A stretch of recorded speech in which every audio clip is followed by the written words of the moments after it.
Queridos irmãos, queridas irmãs, vamos dar sequência no vídeo 494. Então, a sequência que nós estávamos comentando uma história a respeito de regressão. Tá? Eu tenho uma amiga minha que ela se separou do marido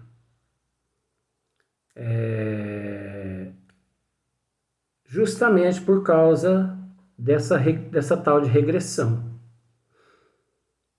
Olha só para você ver como são as coisas. Ela,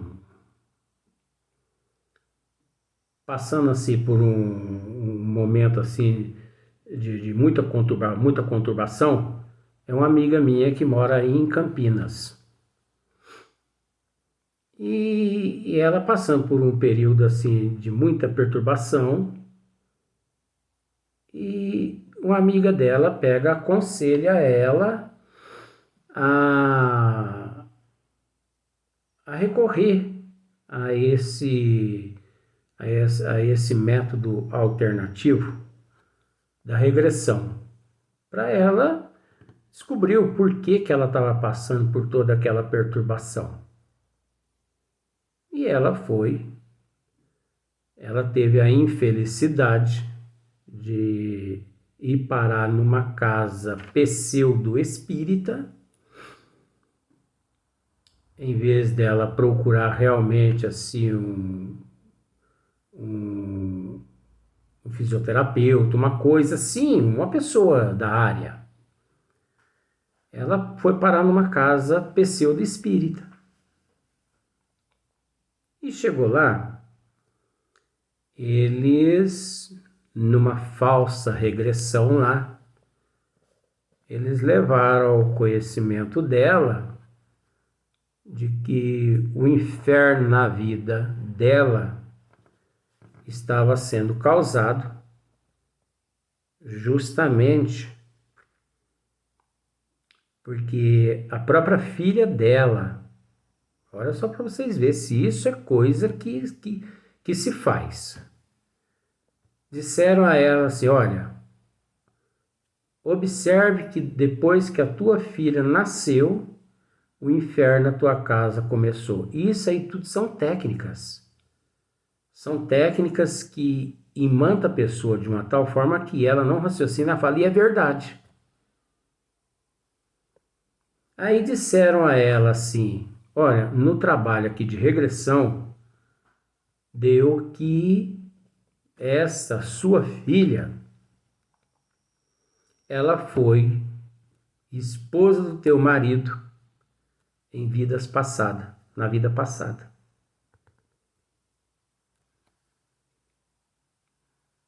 Ela foi esposa do seu marido. O quê? Foi esposa do seu marido. Mas e eu? Não, você era muito apaixonada pelo teu marido, só que naquela existência passada, a sua esposa, a esposa dele na época lá, descobriu que você, como vizinha, era apaixonada por ele, e ela pôs você para correr, vocês brigaram muito e tal, e tal, e tal, mas acabaram com a vida dela. O que ela fez? Ela voltou para casa mais perturbada ainda, ela se separou do marido, abandonou os filhos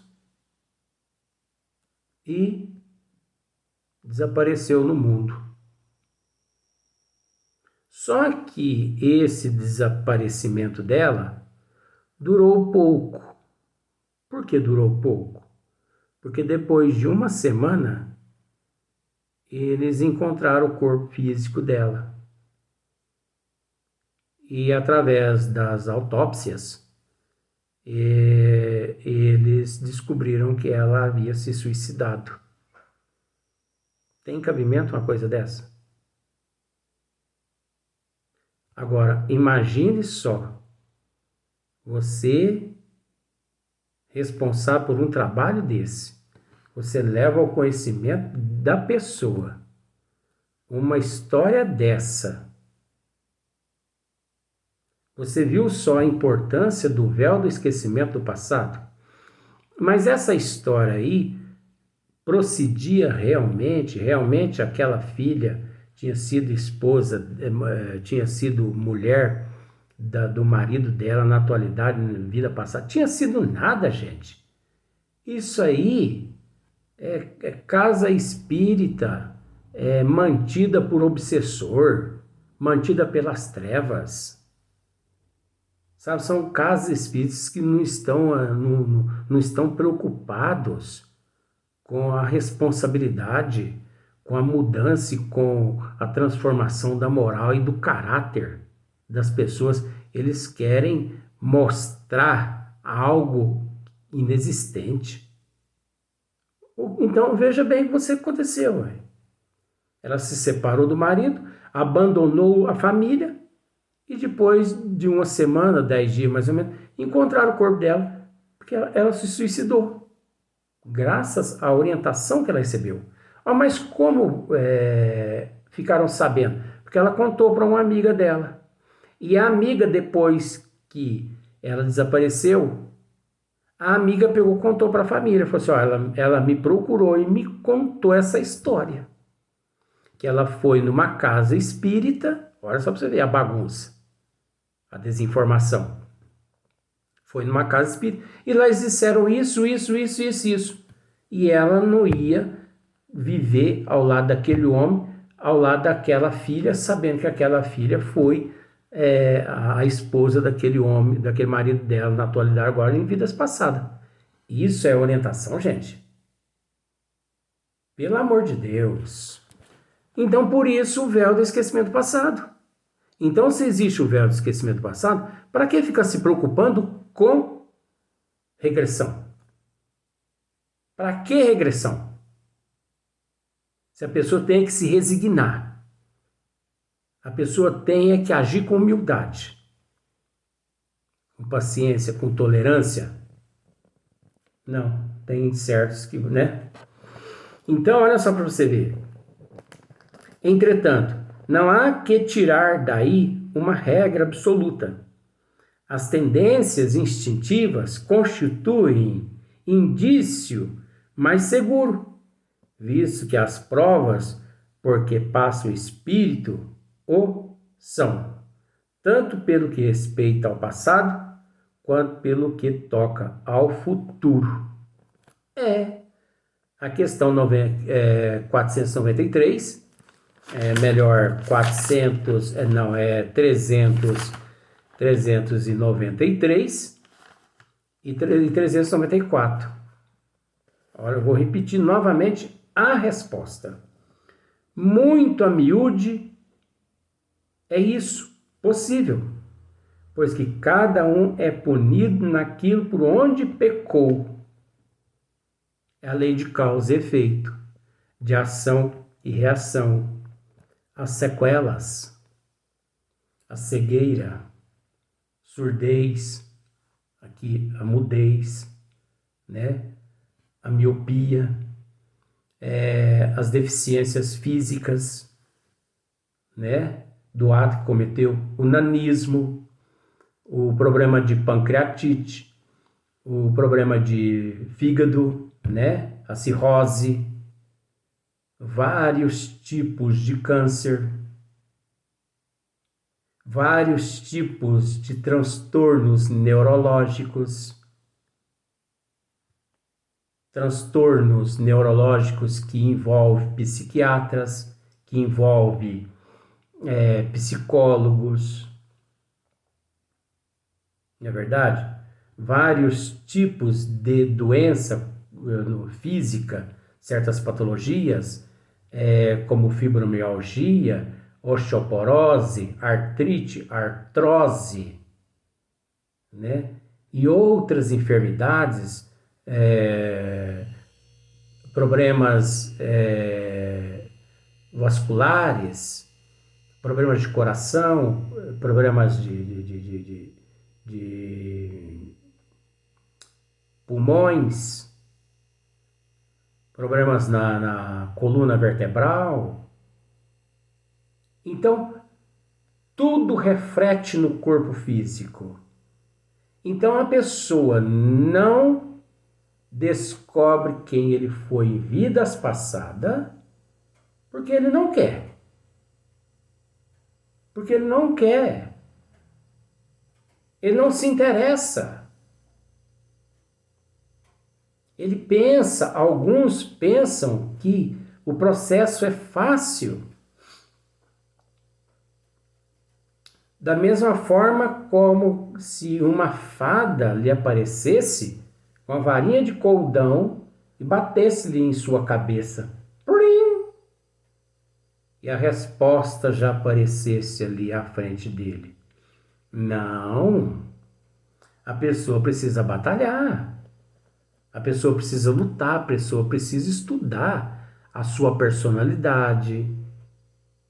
Você entendeu? Nós descobrimos que fomos através da nossa personalidade. Se a pessoa é uma pessoa dócil, se a pessoa é uma pessoa assim alterada, se a pessoa é uma pessoa mentirosa, se a pessoa é uma pessoa que esconde, se é uma pessoa que trai, se é uma pessoa que furta, se é uma pessoa que mata, que rouba.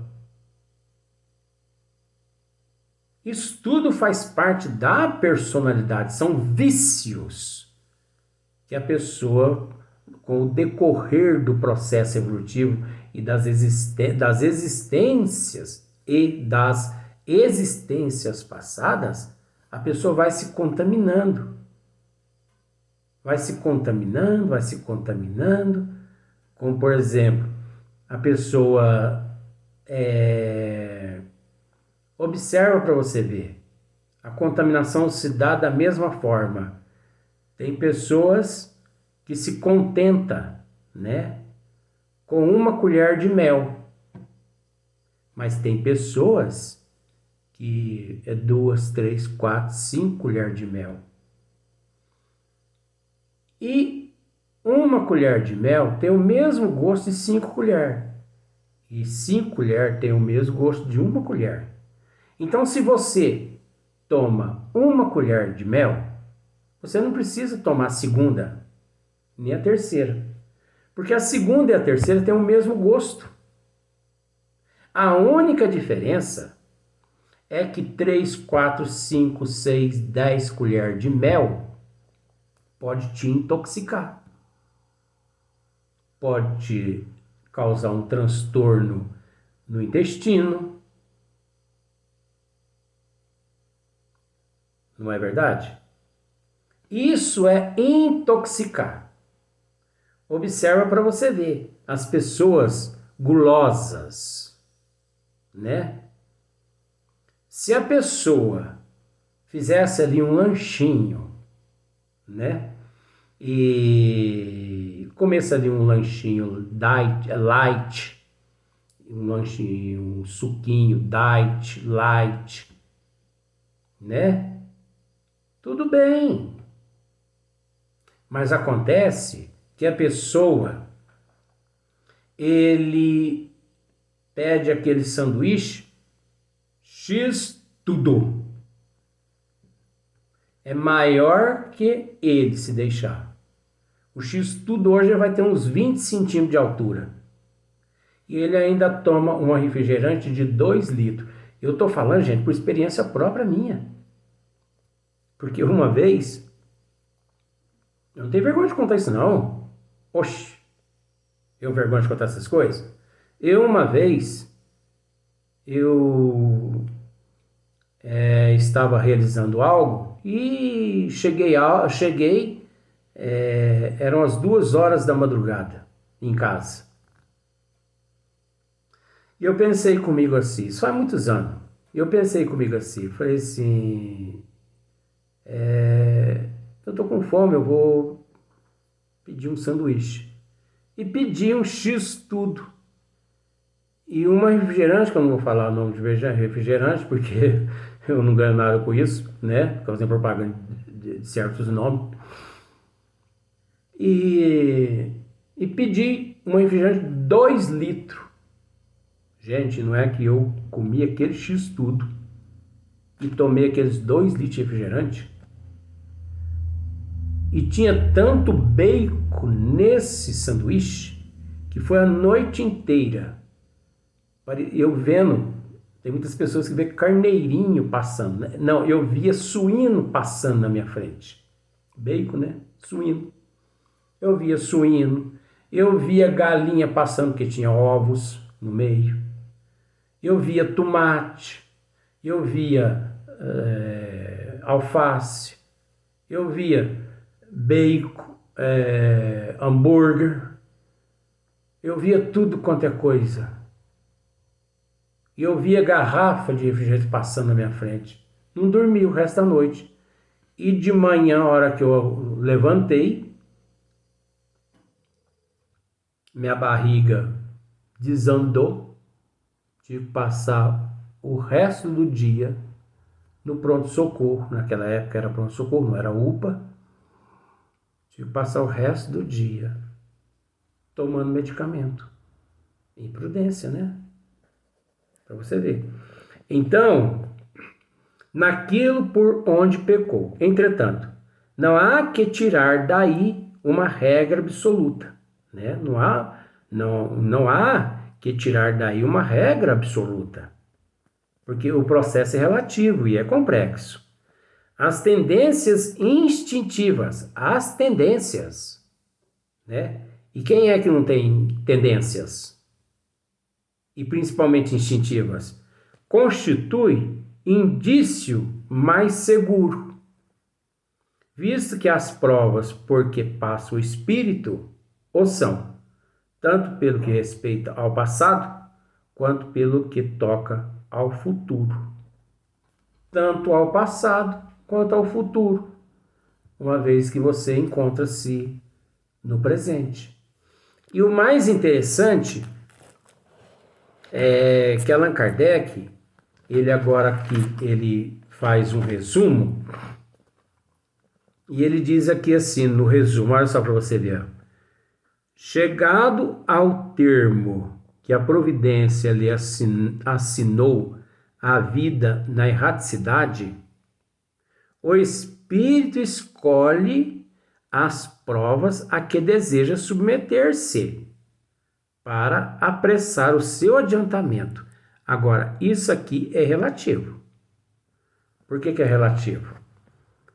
Porque isso está de acordo com a evolução do espírito. Todo espírito em processo de evolução passa por essa situação aqui. Aquele que encontra-se menos elevado, aquele que encontra-se no médium, aquele que encontra-se num processo mais elevado, um pouquinho, todo mundo passa por essa situação aqui. Mas isso é relativo. Por que é relativo? Devido à desigualdade evolutiva. Uns passam mais cedo, outros passam por essa situação um pouquinho mais tarde. Mas que todo mundo passa, né? Isto é, escolhe meios de adiantar-se e tais provas estão sempre em relação com as faltas que lhe cumpre expiar. Se delas triunfa, eleva-se. Se sucumbe, tem que recomeçar. Por isso que a reencarnação é tida como uma oportunidade de recomeço. Recomeço de provas. Agora, não existe prova sem expiação, como não existe expiação sem prova. A gente entende que o processo é relativo, é complexo, mas é necessário dizer isso. Eu não sei se você se lembra, quando nós já tratamos desse assunto com relação à prova da beleza, a prova da riqueza, a prova da pobreza. Então, muitos espíritos, quando ele pede a prova da beleza e que ele se sucumbe, ele retorna à parte espiritual inacabado, né? Sucumbiu. É natural que o mentor chega e ele diz, olha, você vai retornar novamente daqui 5 anos, você deseja novamente a prova da beleza? Não, não, não, não, de jeito nenhum. Você lembra que eu já tratei desse assunto, né? Então, eu vou me reforçar primeiro, vou me restabelecer em outras. Então, ele escolhe outras provas, mas por um processo de evolução, isso é inquestionável. Mais cedo ou mais tarde, ele vai ter que passar pela prova da beleza. Por que ele vai ter que passar? Porque foi justamente lá nela que ele falhou, que ele se perdeu, que ele sucumbiu. Entendeu? Então dizer que todo mundo passa pelas provas da beleza, da riqueza, disso e daquilo, isso é relativo, isso é complexo. Mas a partir do momento que o espírito opta e que lhe é concedido e que ele se sucumbe, é natural que ele tem que recomeçar. Por isso que a reencarnação, ela é tida como uma oportunidade de recomeço. Porque aquilo que a pessoa passou e que ele falhou, você entendeu? Ele volta novamente, mais fortalecido, porque ele estudou, ele reencarnou mais vezes, se fortaleceu. Então ele não deixa se levar por ilusões, por fantasias, né? É muito difícil. Eu posso dizer a você que prova nenhuma é fácil. Prova nenhuma é fácil. Todas elas está a pessoa, está o espírito ali sujeito a se sucumbir. Entendeu? Por isso que nosso Senhor Jesus Cristo nos disse: conhecereis a verdade, que a verdade vos libertará. Eu sou o caminho da verdade e da vida, e ninguém vai ao Pai se não for através de mim. Agora, nós entendemos que as pessoas se sucumbem mediante as provas, justamente por eles visar o lado material, as ilusões, as fantasias, o egocentrismo, as ilusões, as fantasias. Então eles visam primeiro as coisas materiais e depois, quando se vêem no fundo do poço, é que eles se lembram de Deus. É óbvio que Deus nunca abandona ninguém, mas nós temos que entender que a partir do momento em que nós pedimos para passar por determinadas situações, não adianta muito lá a pessoa pedir. Ai, meu Deus, me tira desse fosso, me tira desse buraco. Sei. Não adianta, porque não depende de Deus. Independente não depende de Deus, né? Depende sim do indivíduo. Depende do caráter, depende da moral dele, depende da personalidade dele. Por isso que é de extrema importância que o espírito, no corpo físico, alma, é de extrema importância que a alma no corpo físico encontre uma base sólida. E essa base quase sempre é a família.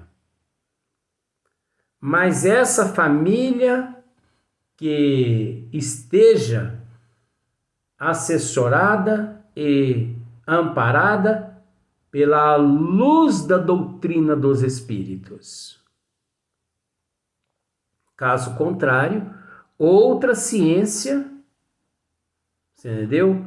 Outra filosofia, outras religiões, nenhuma possuem condições de sustentar aquela alma, aquele indivíduo, mediante aquela prova e aquela expiação. Vamos ao próximo vídeo.